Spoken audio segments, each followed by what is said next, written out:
बर' कसारि अनसाय गावहाय खुंथायनिफ्राय माखासे गोथार हाबाफारि लानानै जोंनि काउन्सिलनि खुंथायनि जोङो माखासे बिथांखिखौ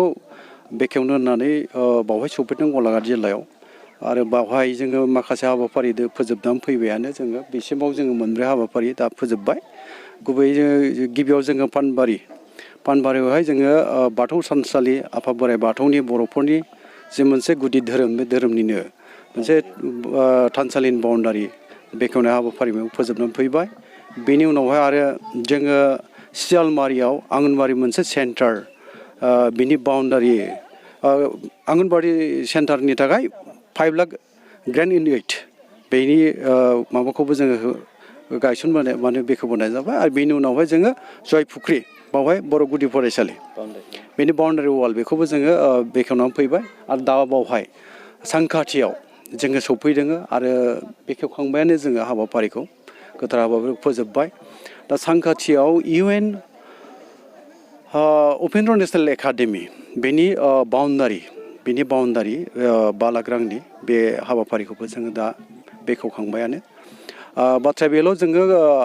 सरकारा जोंनो दाबो रांखौ रिलिज खालामनानै होआखैब्लाबो माखासे खामानिखौ आवगायनानै लाखानि होननानै जोङो खामानिखौ मावनाय जादों बेखेवनाय हाबाफारिखौ दा बाथ्राया बे जायखिया आं एसे बुंनो लुबैनाया बे आङो बेखौनो बुंगोन जे बर'फ्रा दाबिनो रोंबाय दाबिना मोनबोबाय बे सैथो बाथ्रा जों दाबिनायनि गेजेरजों ब्रिटिशनि बाहेरायाव बर' कसारि अनसाय गावहाय खुंथायखौ जों मोननो हाबाय नाथाय मोननायनि उनाव दिनै जोङो मोनसे आंखालाव भुगिनांदों बे जाहैबाय जोंनि मानसिखौ लानानै जोंनि खुंथाय बेबस्थायाव बा खुंथाय जि मोनसे खान्थि बावहाय जोङो गोख्रोङै आगान सुरनो हायाखै होनोबा बांद्राय बुंनाय जानाय नङा मानोना जोङो गुबुन सुबुंफोरखौ बिबानगिरिफोरखौ गुबुन हारिनि बिबानगिरिफोरखौसो लानानै जोंनि बर' कसारि अनसाय गावहाय खुंथायखौ दिनै सामलायनो गोनां जादों बे दुखुनांथाव बाथ्रा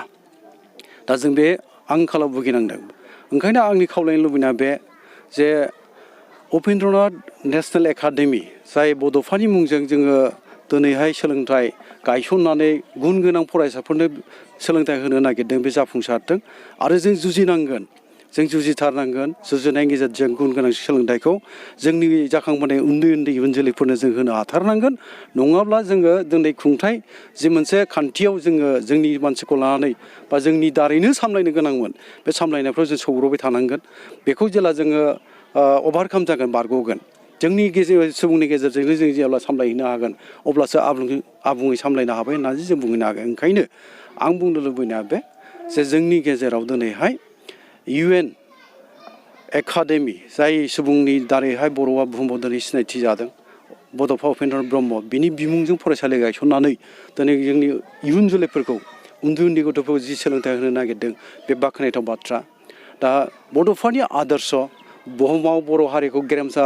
बर' हारि दानो नागिरनाय मास्टारिस दानो नागिरनाय बे प्रिन्सिपल बे मोनसे आइडिया बे मोनसे सानस्रिखौ जोंनि उन्दै गथ'फोरनोबो जाहाथे जोङो होलांनो हायो मोन्थिहोनो हायो आरो बड'फानि होलांनाय मोन्थोरनि गेजेरजों जोङो जोंनि मावनो लानाय खामानिफोरखौ जाहाथे मावफुंनो हायो बे मिजिङाबो थाबाय दा ओंखायनो जोङो हिउमेन रिसर्स सुबुं धोनखौ बर'फोरनि गेजेराव जेरैखिजाया जोङो बे आंखालखौ सुफुंना लानो हानांगोन आरो बावहाय बिबान रुजुनांगौआ नोंथांमोनजों बयनिबो सायावनो बे गिलिर बिबाना दङ बे गिलिर बिबानखौ रुजुनानै जों खामानि मावथारनांगोन जोंनि बर'फोरनि जि हालोद रायजो जानायनि जिउ लामायाव जों गोबां सातजारला खैदांखैबो सहायनाय रायजो जानांदों दिनै बे आसाम नागालेण्ड सिमा बर्डाराव जि रायजो जानायनि थासारि बेखौ नोंथांमोनहा मोजां मोनथियो अब्लाबो बेवहाय जुजिनानै बर' बिजोंजों जे सोलोंथाइ जों लानो हादों बा लानो सिगांदों बे बाख्नायथाव बाथ्रा ओंखायनो आं बेखौसो बुंनो लुबैगोन जे जोङो जोंनि सुबुं धोन आरो बड'फानि जि मोनसे जोंनो होलांनाय मोन्थोर बेफोरखौ बावनानै जों थांनो हानाय नङा बर'आ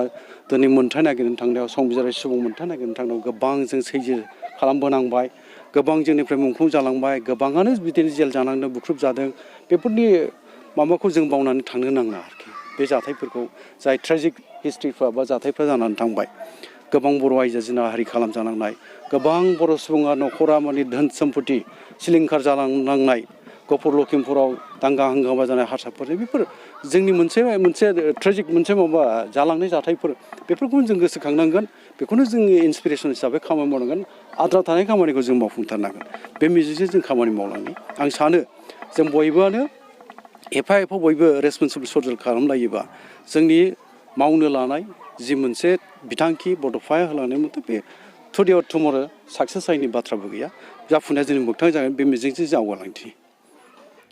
दिनै बर' कसारि वेलफेयार प्रमसन काउन्सिलनि जानानै जोङो गासै गलाघाट जिल्लायाव बे सिसुपानि आरो सिमान्त गाव पन्सायतआव जोङो गासै मोनस्नि दा बेयाव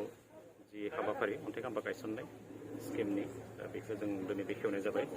आरो बे हाबाफारियाव जों बाहागो लादोंमोन जोंनि बर' कसारि वेलफेयार प्रमसन काउन्सिलनिनो मानगोनां गाहाय मावफुं सोद्रोमा मेहेनेश्वर बसुमतारी मासिगिरि गाम्बारि मुसाहारि आरो बेयाव EM जोंनि बिथांमोना बाहागो लादोंमोन अनिल बसुमतारी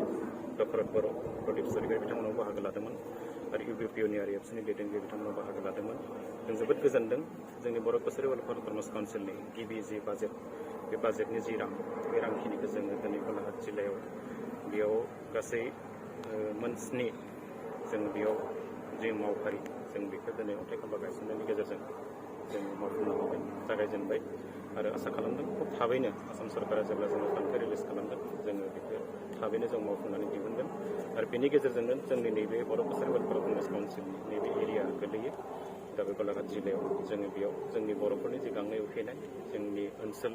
आरो जोंनि गामिफोर आरो जोंनि थासारिखौ जोङो सोलायहोनो हागोन जों बेखौ मिजिंथिदों आरो खुब थाबैनो जों आसा खालामदों जे जोंनि बियो दिनै सानफा एफा जोङो नैबेबायदि जों सरकारि जि माखासे मावफारिनि गेजेरजों जोंनि ओनसोलखौ जों जौगाहोनो हागोन आरो बेजोंनो जोंनि